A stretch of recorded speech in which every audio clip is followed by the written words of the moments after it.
This is Upwell, a new podcast from Only.one, featuring entrepreneurs, advocates, and leaders working to protect and restore the ocean and the planet.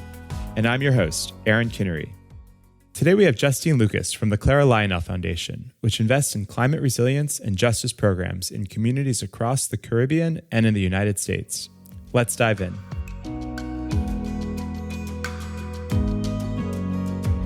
Justine, thanks for joining Upwell. You lead the Clara Lionel Foundation. I wonder if you can just start by sharing a bit about the background and the mission of the foundation. Absolutely. And thank you, Aaron, for having me. I've always been super inspired by your work. So the Clara Lionel Foundation was founded in 2012 by Robyn, Rihanna, Fenty in honor of her grandparents. So she used her grandparents' names in the name of the foundation, which I think is always so special. CLF invests in climate justice initiatives in the Caribbean and the United States and helps communities prepare for and withstand natural disasters. I'm really excited to dive into the depths of the work around the climate resilience and climate justice work. But one thing, too, that's really important to us is always giving back to Rihanna's home country of Barbados. So that falls under our legacy work as well. Amazing. And the foundation just celebrated its 10-year anniversary. What have been some of the major achievements and areas of impact over the years? Well, it is an exciting week for us. 10 years makes you pause and reflect a bit on the journey that we have been on. We've grown exponentially in terms of the scale of the work. And over the course of the history of the organization, we have iterated on our areas of focus, really zeroing in on the Caribbean as an area that we prioritize, and also the United States. The work in the Caribbean is focused on climate resilience primarily, and our goal is for the Caribbean to become a climate resilient zone.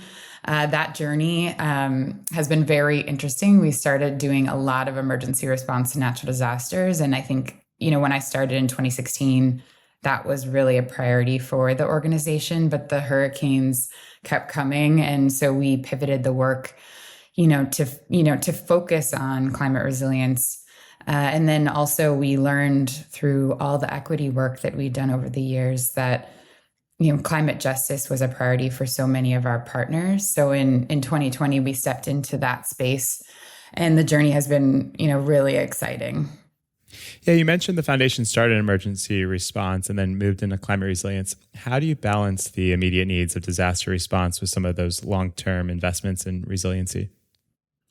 So what happened for us is, the Caribbean kept getting hit by natural disasters. And in 2017, with hurricanes Irma and Maria, we just saw that after responding to those disasters, after investing millions of dollars, that it just felt like a Band-Aid. And, realizing after seeing Dominica, 90% of the structures on that island were impacted, many of them destroyed. So engaging in emergency response just feels like the tip of the iceberg of what needs to happen. And knowing that these natural disasters are going to continue to get worse and are going to continue to impact this region in particular, climate resilience became more of a priority for us as an organization.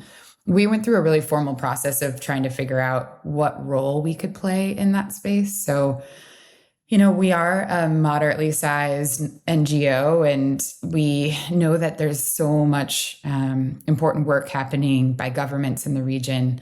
So we wanted to see the role that we could play, in both the aftermath of natural disasters, but also in the long term to help communities prepare. And for us, that really ended up being focusing on critical facilities. So in the most rural areas, the most marginalized communities, they really depend on their rural health clinics. They depend on the schools. They depend on shelters as safe places to go during emergencies. So CLF, decided that our role was really going to be focused on access to critical facilities so that communities can, before, during, and after natural disasters have continuous access to those services. So across the Caribbean, we pilot projects. They're really infrastructure projects where we harden these buildings to withstand natural disasters. We equip them with renewable energy. We look at water, sanitation, supplies. They're very 360, so communities always can rely on them. And the really cool thing about it is the renewable energy component allows those facilities like health clinics to continually save the $10,000 a month they would spend on electricity costs. So in a way, we're sustainably supporting these institutions, but then when an emergency happens, those communities have a safe place to go, a reliable access to health services, or their kids can go back to school quite quickly, or they have a safe place to have shelter. So that is CLF's approach to climate resiliency. And we have a lot of projects that now demonstrate that. And we're really proud to be one of the few institutions investing in that actively in the region. Amazing. I wonder if you could talk a little bit about some of those projects. I know you've made a lot of investments in supporting clinics and schools, but I also know you've also invested in improving information systems to help with both mitigating some of misinformation as well as improving disaster response. We talk often about adaptation and resilience, but I would love for you to take us into some of the in-depth components of some of those key projects that you've invested in.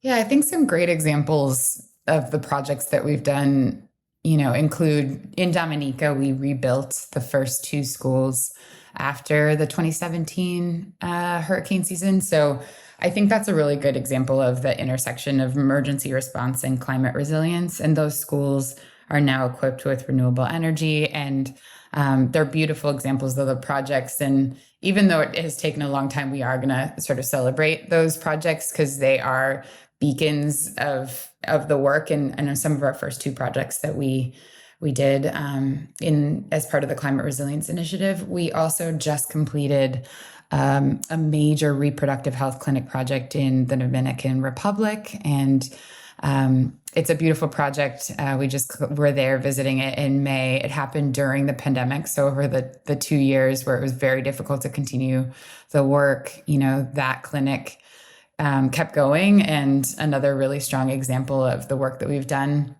in Barbados, we have a number of projects that we've done. Some are just getting underway, but another good example is the reproductive health clinic there. It was right on the main road. It's currently still right on the main road because they are just moving into the new facility. But yeah, it's a road that floods even in a light rainstorm. It's just slightly below sea level, very close to the ocean, and not resilient in any way. So there had been a number of fires. They've had a lot of bad luck. And so they were looking for really a new facility that was resilient, but also larger to help support their services. So that is a project that's going to be opening quite soon. And the communication stuff you mentioned, I think, is a really good example of the way that we work. When we decided to do the resiliency work, we wanted to learn from what was happening in the region. So we spent a lot of time with, the preparedness offices that exist on various islands, just learning from them about their communications infrastructure, trying to figure out how we could support the resiliency long-term of that infrastructure. And so our work in the space thus far has been research-based. We have a number of partners that are working on multiple islands, really diving into how do people get their information before, during, after natural disasters, but also given the crises as of late, especially COVID, how were people getting their information around that latest disaster that we faced, and the parallels between, the information that was needed for disbursement around COVID, misinformation that was happening in the region, and what happens around natural disasters are really apparent. So that research is ongoing. And then, the goal of that is to see how can we support access to information. Perhaps there might be technology solutions, but we really are listening and learning from right now. It will be 5 different islands trying to see, what's needed and how do we help support improvement of those communication mechanisms. I want to move on to discuss your work in climate justice. Our team was just with leaders from the Bahamas and the Seychelles, and we're talking about the disproportionate impact of climate change on small island states. The Bahamas, for example, was devastated by Hurricane Dorian in 2019, $3.5 billion in storm damages in a country with a GDP of only about 10 billion. And the prime minister there estimates that 40 to 50% of the country's national debt is actually climate change related. And so I know CLF provided immediate disaster relief after Hurricane Dorian, but I wanted to expand into talking about how you think about climate change from a justice perspective, either in your work in the Caribbean or in the United States. It's such a great question. The fact is, under-resourced countries, communities of color, and island nations are facing the brunt of the effects of climate change, yet they're the least responsible. So it's obviously a justice issue. At CLF, when trying to figure out the role that we could play in this space, we took a look at how little funding was being given to grassroots organizations that are doing climate justice work. And our approach has really been to acknowledge their deep understanding of what is necessary to achieve climate justice in their own communities. So we fund hyper locally, again, both here in the US and in the Caribbean. We do our best to lift the work of these powerful activists, these movements, the advocacy and policy priorities that they are championing. And for us, it has been such a journey of learning from these movements and, again, seeing how we can support and driving additional attention to them. In terms of the climate justice priorities that we have, we really look at, in the US, land back issues, so helping support mainly Indigenous populations that are fighting for protection of their lands, protections of their water. So that is super important. We look at BIPOC communities, organizations, movements in the South that are facing environmental hazards. We look at, how do we support capacity building in the Caribbean? So many movements are just getting underway and or just gaining momentum, and how we can support that work is something that's important to us. And then lastly, loss and damage and reparations. There's so much work being done in that space. Some of it is exploratory, some of it is really taking off, and CLF is working to see how we can best support that work in the face of everything that's happened. I do want to talk about the recent Evolution and Loss and Damage Fund in a few minutes as well. But over the past 10 years, the foundation has funded more than 150 projects, and you have more than 80 partners. Who are some of those key folks that you've worked with in the climate justice space? There's so many. We had the great privilege of, in earlier this year, actually, we funded at the tune of $15 million, almost 20 different organizations of varying sizes across the Caribbean and the US.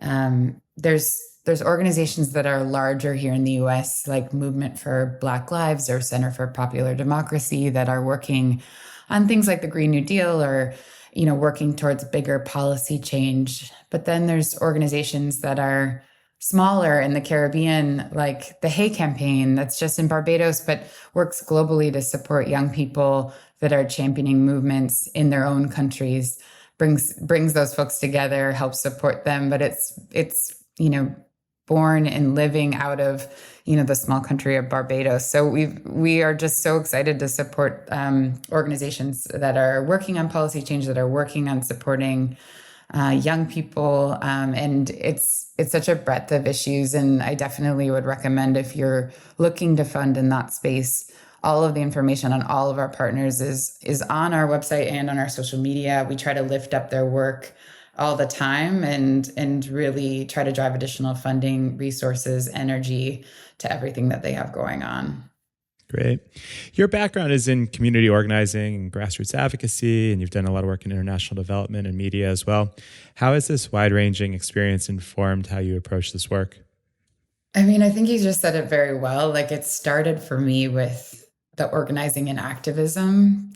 I studied social justice movements in college, and I feel like I found my voice in the anti-war and divestment movements that were happening at my university, but also New York City in the early days of my career.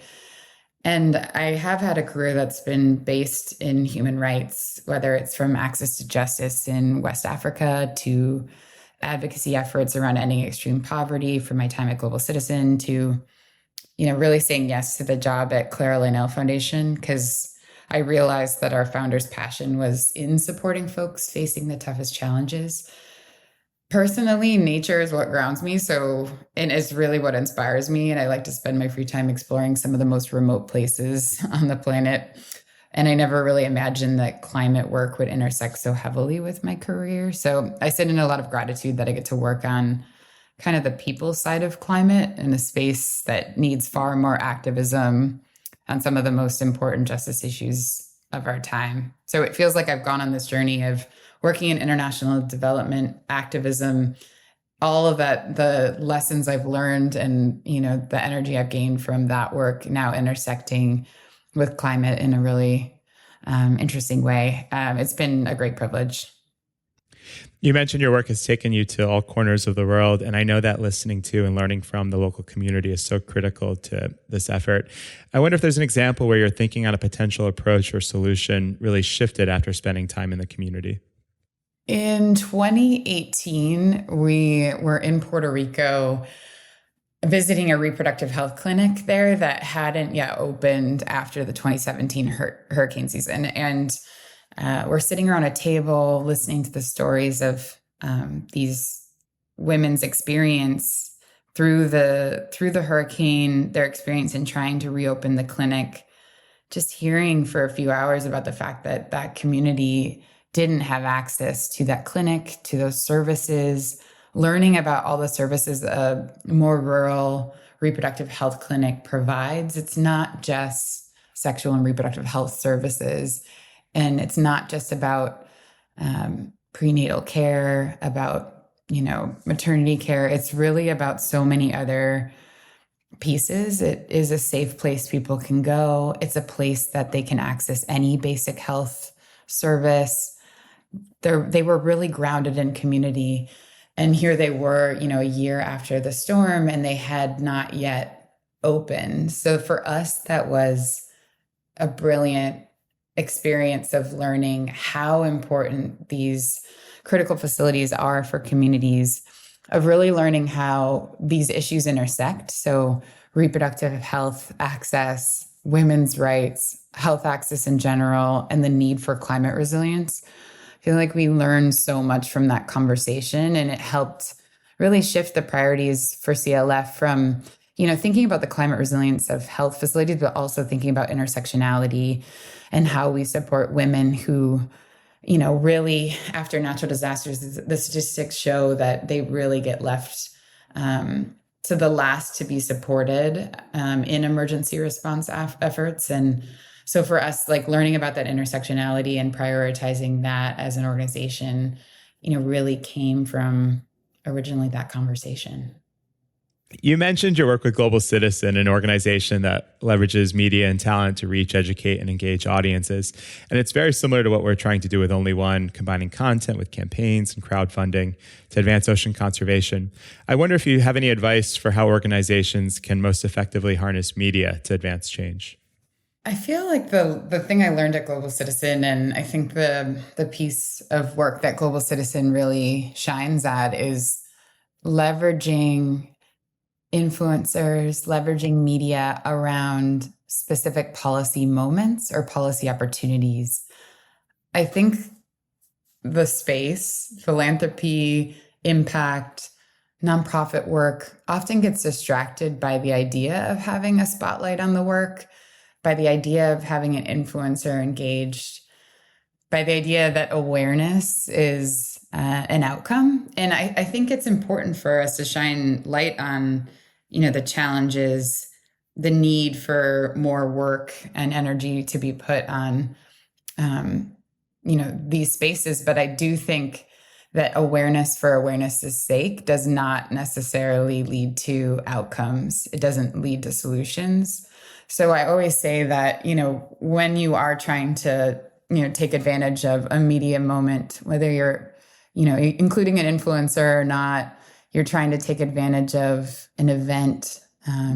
These are all tools in a tool belt, but I don't necessarily think that they are the outcomes. The outcomes that we're trying to achieve, whether, include increasing resources towards an issue, include policy change that advances the issues we work on.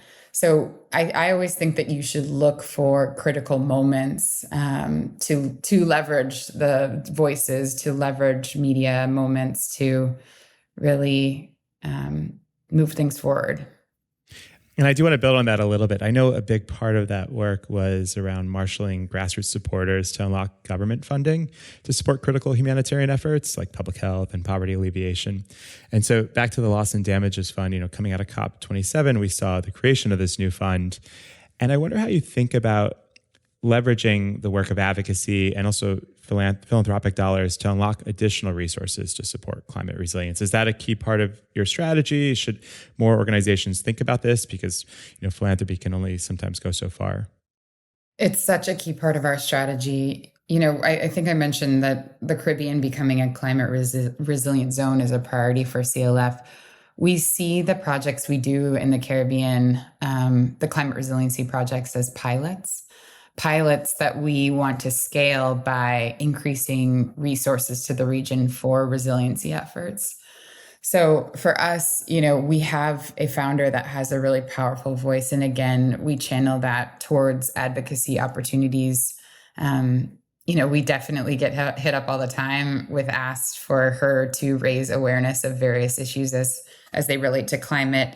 And, I think the way that she leverages her voice is to put pressure on world leaders or companies or governments to increase their funding around these issues. And I think, Global Citizen and other organizations that do advocacy work, they're trying to unlock funding at scale because, there's only so many resources we can raise from individuals, but governments, multilaterals, large scale corporations have access to resources that's of a magnitude that really can move the dial on these issues. So with CLF, something that we think is so important is really leveraging the pilots that we do to put pressure on the local governments to prioritize climate resiliency, but also multilaterals and international governments to prioritize this issue and drive resources towards the Caribbean. So the recent win at COP of the creation of the Loss and Damage Fund for countries hit hard by natural disasters is a big step in the right direction. And, I know that Prime Minister Motley of Barbados was such a champion of that work. And, we really take her leadership in this space because she has been working on these issues and really representing the region as a whole around these issues for so long. And we are so lucky to work closely with her team. And again, our work at CLF partially is to do these pilots, but partially just really to lift up and support the work happening locally. And she is really the face of the region in championing climate resilience preparedness, really shifting the way that developing countries and the countries most hardest hit by climate change, receive funding and invest in preparedness in a really active way. So we were excited to see the announcement of the fund, and I do hope that it does receive in time the funding that it requires and deserves. A few final questions. What advice or insights do you have for other philanthropic leaders? Well, one thing I think that is so important to us and what we've learned from our journey in this space is to fund grassroots, to fund locally. If you're going to engage in emergency response around any kind of natural disaster, don't look at the big institutions. Like the media tends to drive a lot of attention to larger nonprofits, larger NGOs.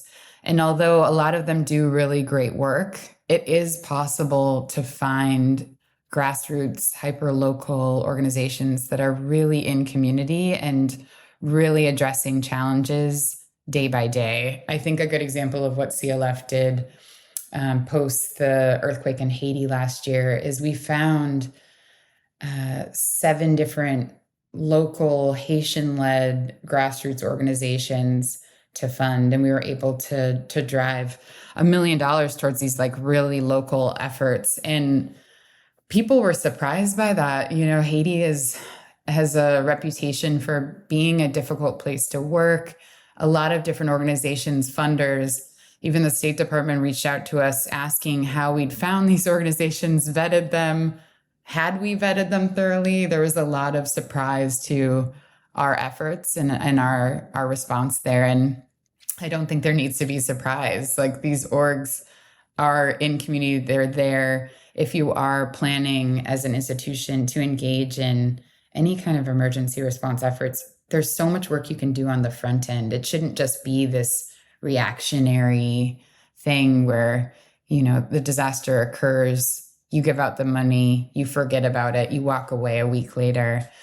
All the media attention goes away and the communities are really left to pick up the pieces themselves. There's so much work that can be done on the front end to really do the research to get to know the communities you hope to serve, to recognize that disasters are going to come and certain communities are more vulnerable and susceptible to those disasters. Last question. How can listeners get more involved to help support the work of Clara Lionel Foundation? Well, this week we celebrated our 10-year anniversary. It's been quite a wild ride. And, as part of our reflection on the journey that we've been on, we did create a video. We created a microsite on our website that really celebrates 10 years of impact. So I would encourage you to go check out the website at claralionelfoundation.org, but also on our social media, we do lift up a lot of our partners. So following us on social is a good opportunity to learn about a lot of the grassroots community-based organizations that we serve, and then also learn more about the issues that we work on. And we try to drive meaningful action, particularly on, Instagram stories of things you can do when there's moments, and there seems to be so many more moments these days. So I would definitely encourage you to go on that journey with us on social. Well, thank you. And I'll be sure to drop links to the social media and the website for the foundation in the show notes.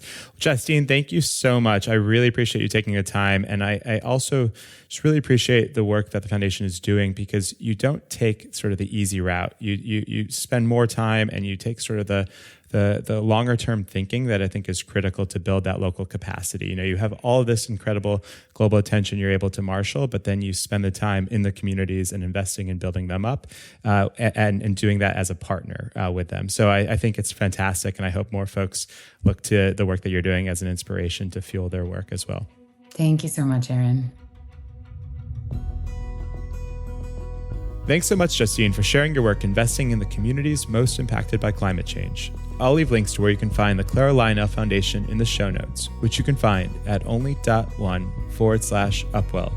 Once again, that's only.one/Upwell. This week's episode was engineered by Jake Bowles, research was supported by Serena Cooper, and our cover art was designed by Joanna Marcus at only.one. Make sure you subscribe to the show wherever you listen to podcasts, and start your journey to help save the ocean and fix the climate today at only.one. For as little as $9, you can start planting coral and mangroves and removing plastics and carbon. Again, that's www.only.one. Thanks for tuning in, and we'll be back next week with an all-new episode of Upwell.